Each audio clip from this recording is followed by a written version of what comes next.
कहाँ पर है?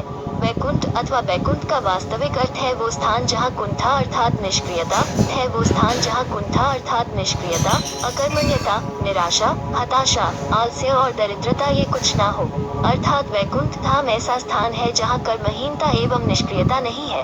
पुराणों के अनुसार ब्रह्मलोक में ब्रह्मदेव, कैलाश पर महादेव एवं वैकुंठ में भगवान विष्णु बसते हैं। श्री कृष्ण के अवतरण के बाद वैकुंठ को गोलोक भी कहा जाता है। इस लोक में लोग अजर एवं अमर होते हैं। श्री रामानुजम कहते हैं कि वैकुंठ सर्वोत्तम धाम है जिससे ऊपर कुछ भी शेष नहीं रहता। इसकी स्थिति सत्यलोक से 2,62,00,000 योजन अर्थात 2,96,00,000 किलोमीटर ऊपर बताई गई है। वैकुंठ के मुख्य द्वार की रक्षा भगवान विष्णु के 2 प्रमुख पार्षद जय विजय करते हैं। इन्हीं जय विजय को संत कुमारों द्वारा श्राप मिला था। श्री कृष्ण गीता में कहते हैं कि जो केवल और केवल मेरा ध्यान करता है वो मोक्ष प्राप्त कर मेरे लोक वैकुंठ जाता है, जहाँ के ऐश्वर्य की देवता भी केवल कल्पना कर सकते हैं। वैकुंठ चारों ओर से दिव्य विमानों से घिरा रहता है जिस पर दिव्य ऋषि मुनि, देवता एवं विष्णु जी के परम भक्त विराजित रहते हैं। उनके तेज से वैकुंठ ऐसे जगमगाता है जैसे मेघों में तड़ित चमकती है। हालांकि कई लोग वैकुंठ धाम को ही परमधाम समझते हैं, किंतु ऐसा नहीं है। सभी लोकों से भी जो सबसे ऊपर है वही परमधाम है, जहाँ जाना ब्रह्मा, विष्णु एवं महेश के अतिरिक्त किसी और के वश में नहीं है। यही सदाशिव अथवा परमात्मा का निवास है। पृथ्वी, समुद्र एवं स्वर्ग के ऊपर इन 3 जगहों को वैकुंठ का स्थान बताया गया है। प्रथम वैकुंठ धाम, पृथ्वी पर बद्रीनाथ, जगन्नाथ और द्वारिकापुरी को भी वैकुंठ धाम कहा जाता है। चारों धामों में सर्वश्रेष्ठ बद्रीनाथ को विशेष रूप से वैकुंठ का स्थान प्राप्त है, जिसे भगवान विष्णु का दरबार भी कहते हैं। यहाँ नारायण के 5 स्वरूपों की पूजा होती है जिसे पंचबद्री कहते हैं। पंचबद्री में श्री विशाल बद्री, श्री योग ध्यान बद्री, श्री भविष्य बद्री, श्री वृद्ध बद्री और श्री आदि बद्री की गिनती होती है।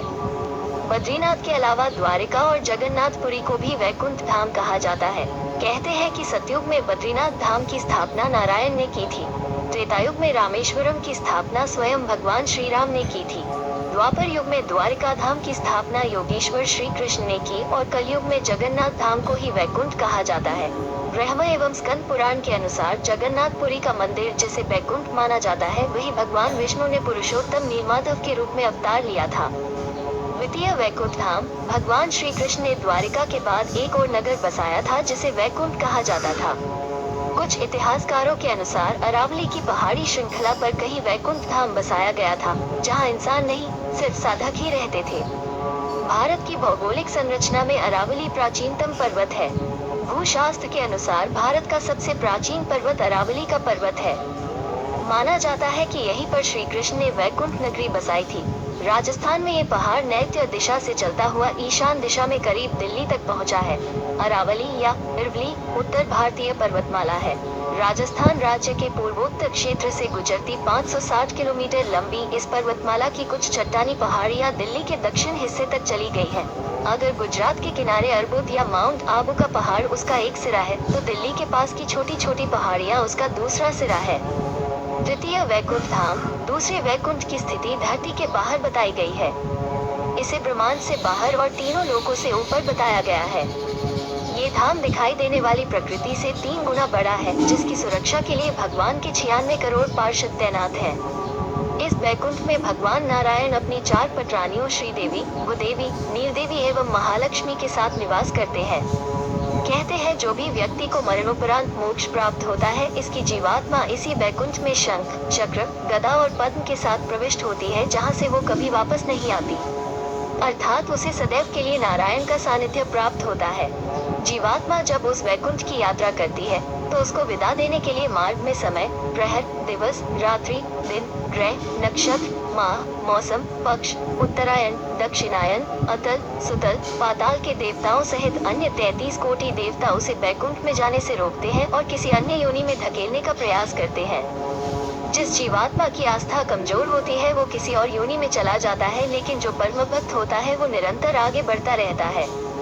ये सभी देवता जीवात्मा के साथ एकपाद भूमि की अंतिम सीमा तक जाते हैं, किंतु अगर जीवात्मा सच्चे मन से उससे भी आगे बढ़ता है तो उसके बाद प्रवाहित होने वाली विरजा नदी के तट पर सभी देवता उसका पीछा छोड़ देते हैं।